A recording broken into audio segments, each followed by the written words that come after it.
Welcome back, everyone, to the Divine Feminine Healers podcast. I am really excited to have Maribeth on the podcast today. And I know a lot of you are because I posed some questions to my community that you had for her.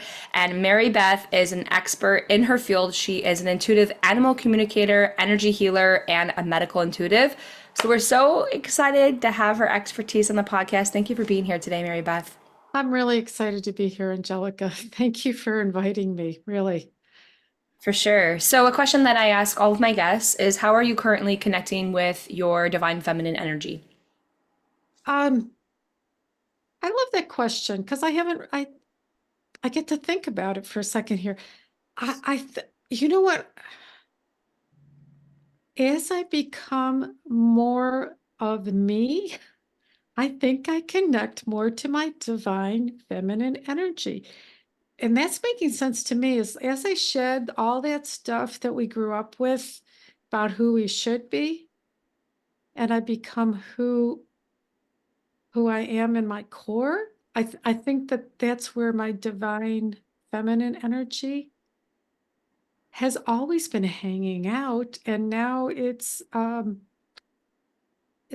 starting to fill up and fill me up and also connect to Creator. And so the more I am the my authentic self, I think I love those words. That is where I connect to the divine feminine energy. Mm. I love that so much. I feel like I relate to that as well as an intuitive and an energy healer because connecting with your intuition is such a feminine energy to it. And the more that you connect to that, you really find the depths of your own truth. And yeah, there's like pretty sparkly things that come along with that, like visions and fun intuitive gifts to play with. But it's such on a really deep and felt level of finding that true authenticity of who you are and just sharing it unapologetically and being yourself just feels like the biggest liberation ever. Like I finally understand that being in the feminine is like being in the flow and being free. Like that feeling, there's nothing greater than that. I really love that you figured it out, and so it took me a little longer. So yay for you! But I find a lot of release and joy, and being able to get back there as I continue to connect to the divine feminine within myself, who she really is. Totally. Well, I still know I have a journey and many lessons to learn. So I know you've got lots of wisdom for me to share on that. So the first question that I got from my community, which I'm really interested in learn more about, is how do you read animals differently than you would do a human energy healing session? Oh, um, I started off doing energy healing for people and switched over to animals. I don't know if I would say that there is um, a, a huge difference, because in my experience, we are connecting with sentient beings. Now, these beings are in different bodies, they're a different species, and they may have a different way of connecting with the world or sending information. But the bottom line is we're connecting in a sentient way, in mind to mind, but it uses all the bodies, all the senses, but I'm using it that way. And so um, the difference might be realizing that there is they have a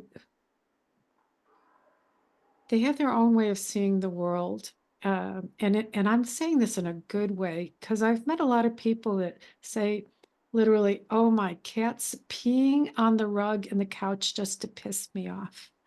And like, when I check in, it's not that. There's some anxiety there, Mm. but it's not personal like that. There's tons of emotions and things like that. But um, I think that the method is not different. But what you may pick up might be different than you might with humans. And also, well, as I was saying that, animals that live with us, they're really used to living with humans. And so I'll get some interesting information. Animals who live with their own species, I think that they're not as open. Mm. And I don't mean that in a bad way, but it's like, how much time do you spend thinking about what squirrels are doing in your neighborhood? Not a lot. I think it's the same thing with them. They're like, oh yeah, there's that human with her dogs again. We've all talked about her dog Mally. It's time to get out of the way. And then they go about their business. We're not the topic of conversation um, uh, in in their world. And so I would say techniques are the same, but you will find a difference in how they experience the world and how they explain things Mm. That for makes a lot of themselves. sense. You said something to the effect of tuning into the species, and I've heard that before too. I've heard that cats have like a collective soul. And so are there individual souls for each animal that you tune into, or do you tune into the collective species for specific animals? Oh, I'm totally in every single animal has a soul. My first experience after I became a Reiki master was two of my dogs came and visited me, and they were exactly who they were in life. That's what I'm saying is their personality, everything about them survived. And so I'm not talking, I really go to the individual. When I'm talking about the species, I think that each species has been has been conditioned on how the world works, and that's all I was saying is that different species may see the world differently because of what they experience. Are they predator? Are they prey? And then but the most important part is their personalities. Who are they? How do they show up? How do they deal with the world? So I'm more of a talking to the individual soul rather than the collective about the soul or about this being. Yeah, I feel like that makes a lot of sense. And I love that tuning into it is this similar as humans because it makes sense when you're tuning into a human soul. It's not like you're communicating really like a conversation with them, like you're getting signs and symbols. Like you said, it's a very sentient experience. So that makes a lot of sense that it would be the same for animals. I'm curious how the messages differ versus animals and humans. Maybe if you have like a recent example that you want to share. Um, hmm, okay, you got to give me a second here. I'm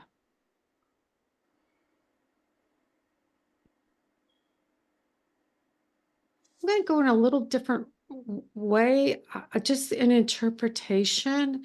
Um,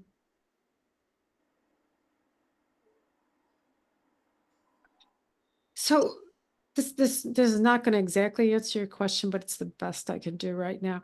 I remember folks bringing me in early on with a dog who is getting older, and they had brought a puppy in, and his behavior really went downhill, and they thought he was ready to transition. And when I checked in with him, the human thinking was incorrect. What he thought was, there's only been one dog in this house. They got this new puppy, which the 6-year-old is totally in love with. They're going to get rid of me. Mm. And so this doesn't quite answer your question, but I want to point out that sometimes we make assumptions or we use our own thinking to decide what's wrong or what we're seeing. And when you check in with them, they've got something else going on, which is really useful to find out what's the real issue in their mind. So that's where I'm going to take you with that one. Okay. Because I have seen all kinds of things from animals, truly. Um, and I think part of it is the receiver, the person doing the receiving. I think the energy comes over from the other being and then it hits our head, and our head sometimes says, well, this might work pretty well. We're going to turn it into this symbol. So I've seen things, I've heard songs that mean things. I feel things in my body, both the emotions and also heard the words, depending on what's going on. And so that's why I took it to making assumptions about why they're doing certain things might be wrong, because I think that you will see many similar things between animals and humans. Totally, totally. Yeah. And that brings me to another question that I get, and we often see this where you'll see someone who has a dog or a cat and they look like the owner, and that's like a physical trait thing, but then you also see that they take on their personality traits, right? And to me, I see that as animals are such energetic beings that I'm sure they're so influenced and conditioned by the people that they cohabitate with. But what is your kind of concept on how pet owners pick up on or kind of morph into or become like their pets and vice versa? Um, okay, so I've really thought about this a lot. I got to say, first off, some people took it so far to say that I'm going to turn it around a little, Angelica, that pets are just our mirror. And that's a two-dimensional viewpoint, Yeah. that they just mirror whatever's going on with us. I see each of us as fully formed souls with Mhm. with their own personalities, all that stuff, our peculiarities and preferences is what I like to say. Um, and so still and yet, we are living in each other's energy fields. And especially if you love somebody, you are really tuned into it. So yeah, one can influence the other.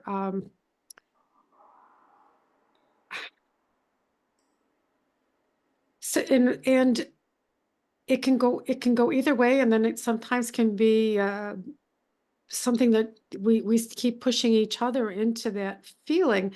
I know when I had my dogs, my my dogs before, it was a time where I was a little nervous about them going on walks, and then they picked it up and they responded even more.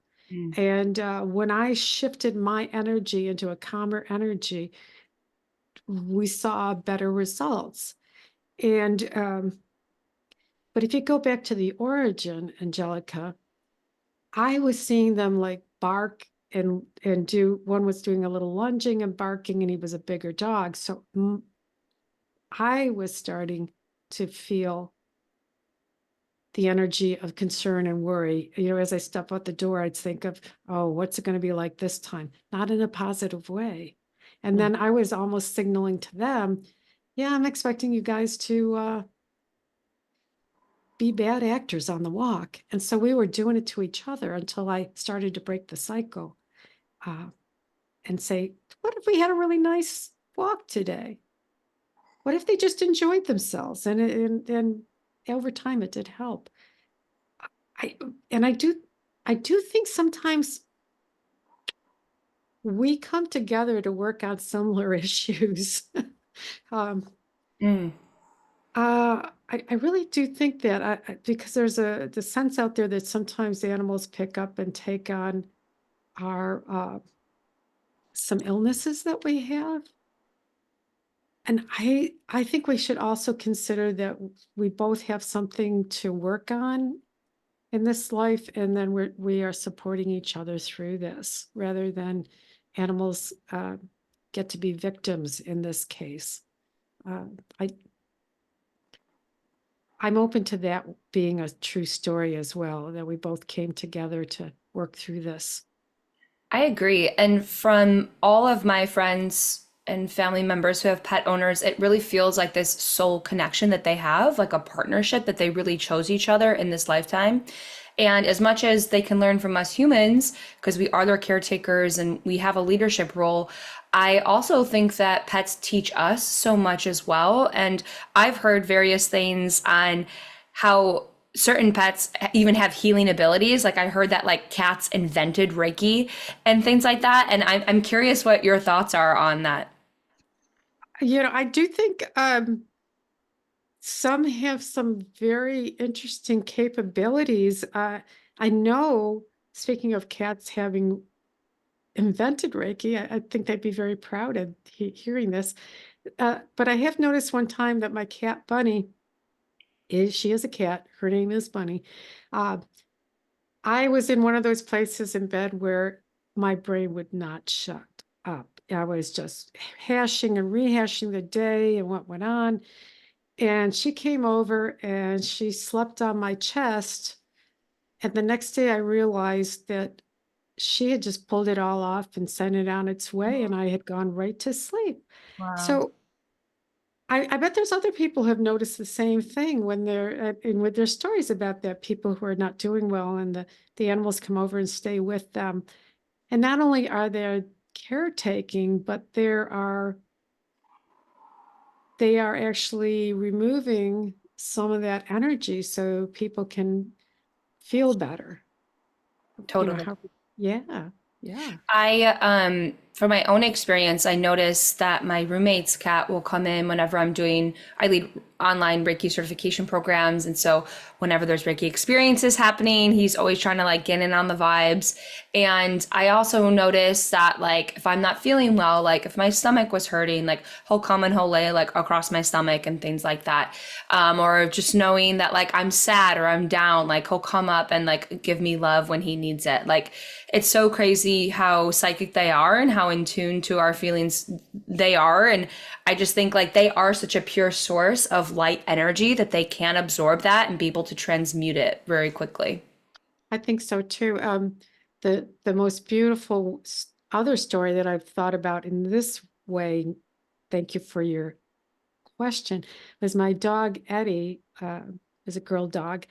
She passed away just before I had to go um, staff an annual meeting for the association I was working for at the time.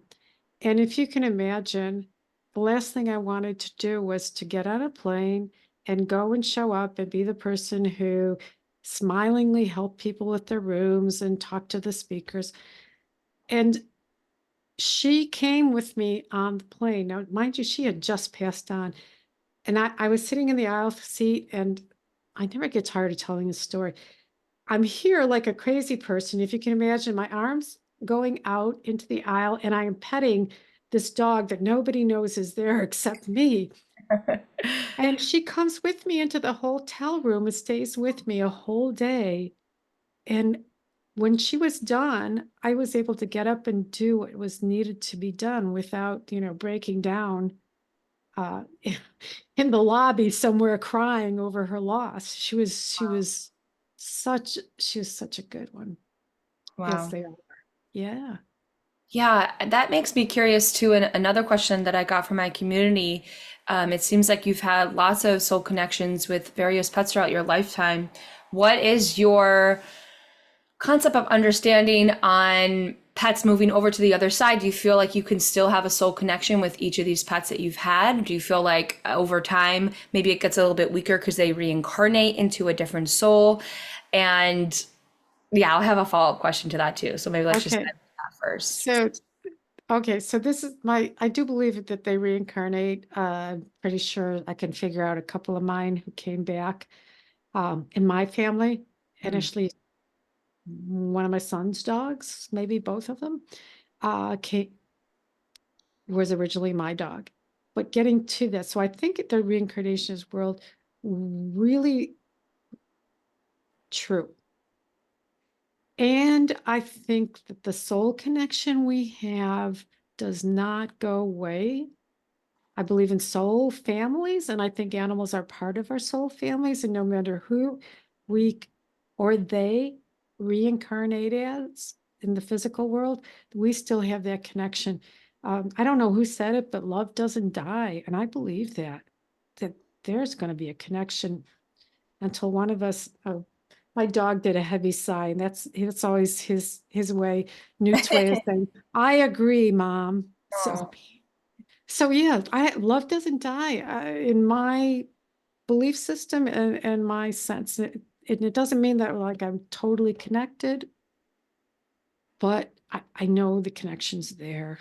It, Mm. it it is. I love that. So you mentioned that you have witnessed previous pets reincarnating as different pets. I've also heard things like for every human life, we get a pet life in between. I'm so curious, like, and like, how many years was that in between that you had that pet and then they reincarnated into another soul? Um, I tried to figure out if there's some kind of a law or like something that worked, not like legal, but like the laws of reincarnation. I cannot say that what happened to my guys is any way true because my guys were years between passing and then coming back. Now, whether they went off and hung out with another soul family, I don't know. Whether they tried another species or went as a human, I don't know. Because I've also met people who feel like their animals came back immediately. Mm, I also have met folks, I've met animals who absolutely feel like they were a human being that was related to the person that they're with now, but they're showing up as an animal. But I can't, I'm sorry that I cannot say like, and this is how it works. totally. Oh, I don't think, good. yeah, I don't think there's any strict laws on that as well. I think that time is just a concept and nothing happens linearly, and there's going to be all these different variations of is as you just mentioned.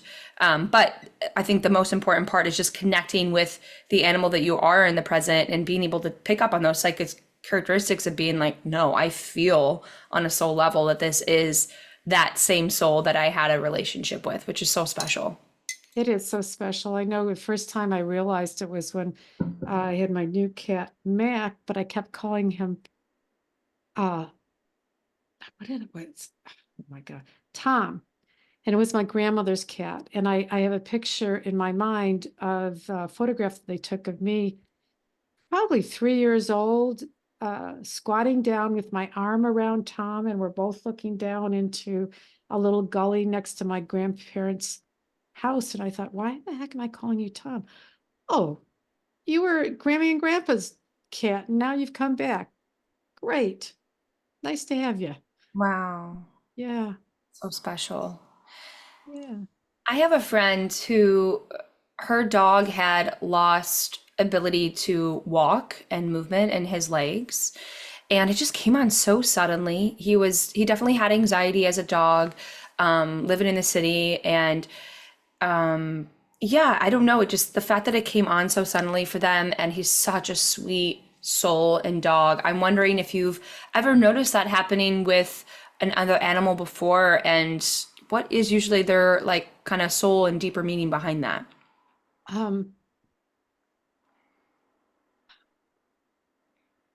when when there's something quick happening, my because I've met a couple of animals, couple usually dogs, oh, and cats who even passed quickly and unexpectedly, but or go downhill quickly. Um, there's a couple things that I think could be true. The first one I found was this is something that was part of their soul decision, their soul contract, how things, and they didn't really want to get a lot of veterinary care for it. Like there was a dog who his person took him to every single great veterinarian in the area, and the veterinarian couldn't diagnose it. I didn't quite get it either, but it was like, yeah, that's because I wanted to go. I don't want to mess with veterinary stuff. I just wanted to go done. So that's not the same as what you're talking about, but a tooth feel, there's also a part that says, um, this is what I need to have happen, and this is how it needs to be for me to learn something. There's something Mm. from probably from a past life where they had a similar experience and now they need to re-experience it. And a lot of times it is where they find that there's human compassion and love Mm. instead of somebody just tossing them out because Mm. they're not useful anymore. Yeah. Uh, so that's my theory right now from my own experience. I don't know how that resonates with you. Yeah, If you have totally. any I see thoughts. that. I always see that in terms of soul contracts, and I think of the partnership between the human and that pet is we both signed up for this too to learn the lessons through each other, and Yes. and I think the more that you can accept that, because of course it's so painful when you see that in your lifetime and you just want to get them back to their old life. But when you see that it's part of this like grander picture and they wanted to learn that lesson to heal that wound before, like I think that's so beautiful that you put it the way like in a past life they were injured and they didn't receive the love and compassion. So they need to heal that and realize no matter what happens, it's unconditional love in this lifetime that they're going to get. Just like absolutely beautiful. And yeah, I think it really has to do with everyone needing to learn those lessons as painful as they can be. And, you know, you hear so often too, people become paralyzed, but then they have these like really spiritual experiences. And I think just because a lot of times we put ourselves in their positions as because we're just empathic beings and we're thinking, oh my God, that must be the most terrible thing ever. And I'm sure it is so difficult and hard.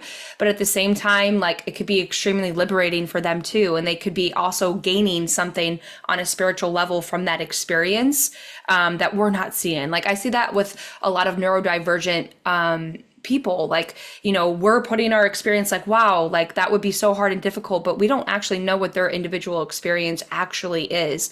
Like they could actually feel really liberated and free just being exactly who they are. I love that. Yeah, exactly. So allowing them to have their own experience, um, even if it's painful for us, is really a gift. I mean, you just don't, of course, we try many things, you know, there's a lot of medical stuff that wasn't available before, but there's also where the acceptance comes in that says, okay, how do we still have a good life now that this has shifted? And I'm thinking about that animal, the dog is not walking, but even with the neurodivergent, how do we enjoy who they are and then enjoy them enjoying who they are? You know, how do we make that happen? Totally. Yeah. Okay, this next question is kind of very out there. Um, I'll start with a preface question. Okay, so how do animals like what are some of their like common day-to-day thoughts about us humans and just like our interactions? Like when they're observing us like on a Zoom call or whether we're just like watching TV. Like I'm just curious what their like common run-of-the-mill thoughts are on a day-to-day basis. Oh goodness, so that's a stretch for me. I can't imagine where the next one's gonna go. Next one. Uh,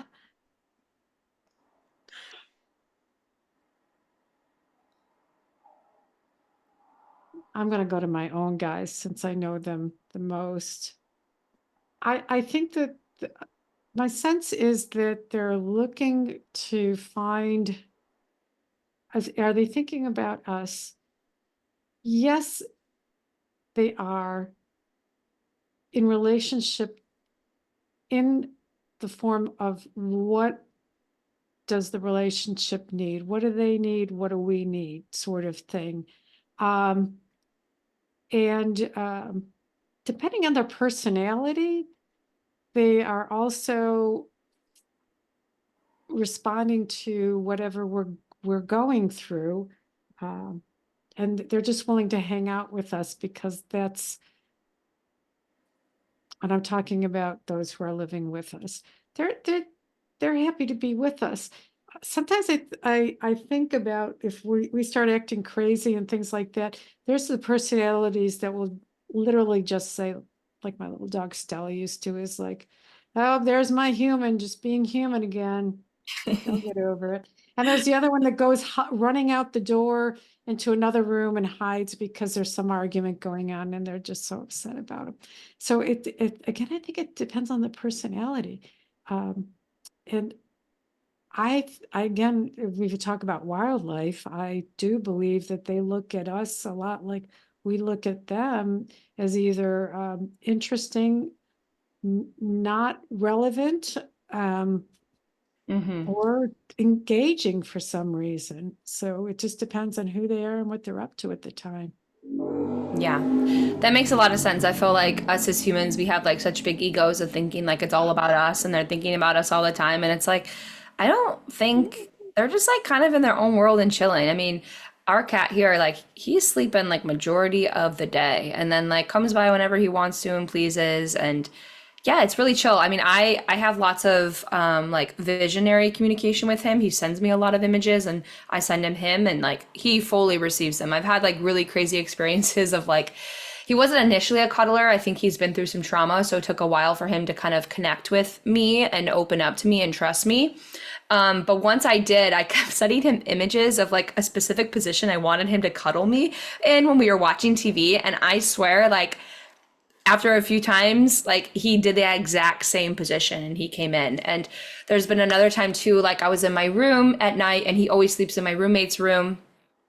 And I kept just seeing an image, like I was getting ready to go to sleep, and I kept just seeing an image of him, like a little bubble and like a heart. And I'm like, why am I like dreaming of Moby right now? This is crazy. And then I'm like, oh my God, you're in the room right now, and you're letting me know that you're in the room because you want to make sure that you have access to get outside of the room and go in mom's room after. So I was like, Moby, are you in here? Are you in here? And he's like, "Bark, bark." And he like got up and then I let him out of the room. So I'm like, yeah, I'm so fascinated with like they'll communicate with you when they want to communicate with you. But other than that, they're like also like living their own life. Yeah, they are. And the cats are, I love that with, because I found that with cats too, is that they'll really listen uh to your request to come on in, come on in. Maybe not all the time because they also do what they like. Yeah. But they do listen to us, and it's a lot of fun when you ask your cat to do something and all of a sudden they are doing it. So it's just joyful. Totally. I mean, cats have such particular energy and like things that they do like eat. And I've lived with so many different cats for some reason.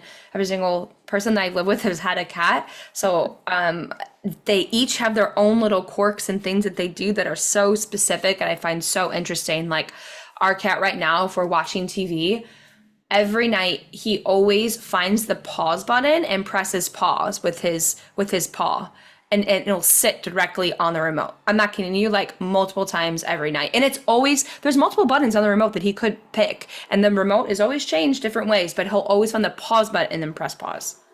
Holy cow. Yeah. I don't Because even he can. I mean, I didn't even think of that before. Maybe there was like a metaphor of like his wanting us to like pause and just like find stillness and silence. I didn't think of that until now, but um I'm in my moment, I'm like he's just being mischievous and just wants to like, get our attention because he does like Yeah. our attention. Yeah, and my cat Mac that I talked about earlier, when he was around, and here I am working here, he would come in and he'd bring one of his favorite little balls. This is a cat, and he would drop it down in front of me and look at me. And so it was like, I think it's time for us to play. And he is so good. I would say to him, look, baby, yeah, let's do it. Or give me about 15 minutes. Let me finish this up and we'll go play. And he'd like, okay, I'll be there. So it's wonderful, isn't it? Totally. Okay, now for this follow-up question. Okay. Again, like I'm Okay. prepping you, it's a little racy. So, but I think it'll be funny. a lot of pet owners are concerned of what their pets are thinking when they're engaging in intercourse with their partner and their pets are like listening or observing. And I mean, from the conversation that we just had, I'm assuming that they're not necessarily like thinking how we think of sex as humans and like horrified by the act. Like to me, they're probably just seeing as like, oh, like this is love and they're showing love for each other. Like that would be my take from it, but I'm curious to hear your thoughts. Um, yeah, I think that they put that in the category of there's the humans doing their human Mm, screwing, gee, there they are. And also, like, sometimes it's like, okay, but not that they want to be sexual with us, but it's like, enough of that. When's my time again? Because there's some intensity to that relationship, right? So there's sometimes a little jealousy there that mm, shows up because of the intensity. But I think it's more our end. If you our point of view of, we generally, most of us don't want voyeurs in the room. It's not something we're excited about.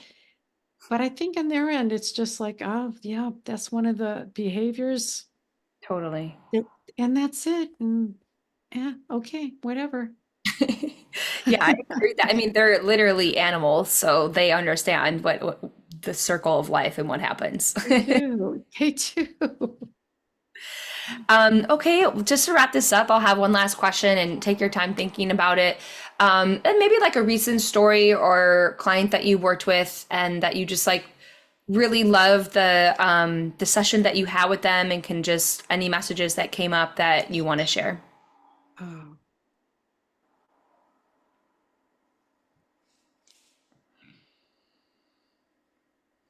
this is the one that's coming up. I've done a lot of work with animals and their people they're as they decline in age and through their transition and even beyond. And one of the things that when I get a chance, and I hope everybody thinks about this, uh,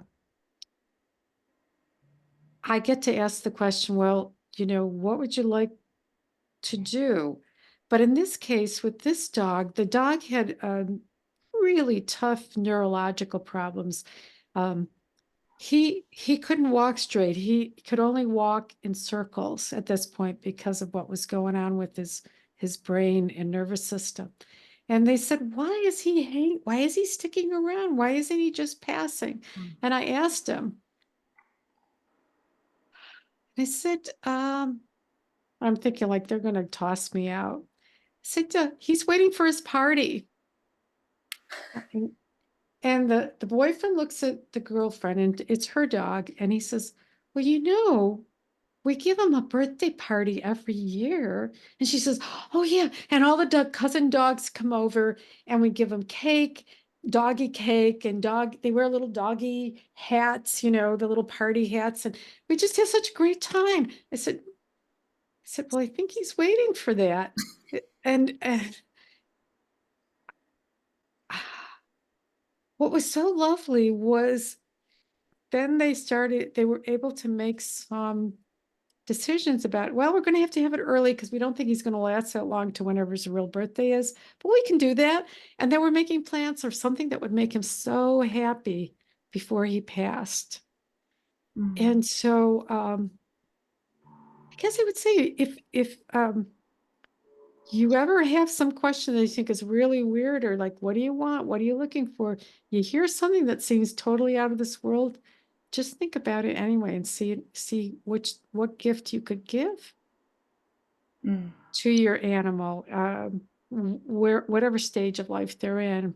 But it was just so good to see them Oh my, planning his last birthday party in this session. oh my gosh. That is literally the sweetest thing ever. And that's so cute that he was waiting for it and then he finally Yeah. got it. Yep. Yep. Yep. Thank you so much for sharing that. And thank you so much for all of your wisdom. I know our community is going to be so excited to listen to this episode and get your expertise. How can our community work with you and sign up for a session with you if they wanted? Well, the best way to do that, and thank you for asking, best way to do that, Angelica, is to go to my website. I try to put everything there. It's sacredgrove.com, sacredgrove.com. Perfect. I'm going to have that linked in the show notes, Thank you. and they'll be able to sign up for a session and learn more about you. And thank you so, so much. This was such a fun conversation, and I'm excited for our community to get to work with you even more. Right. And this was such a great conversation. You're right. It was a lot of fun. And I didn't know we were going to ask about sex and animals. So who knew? Yeah, they came up in the community. And I laughed really hard. And I was like, well, this podcast is going to take a turn. And I think it's a turn for the better. I think you're right. All right, everyone. Thank you so much for listening. And we'll see you next time.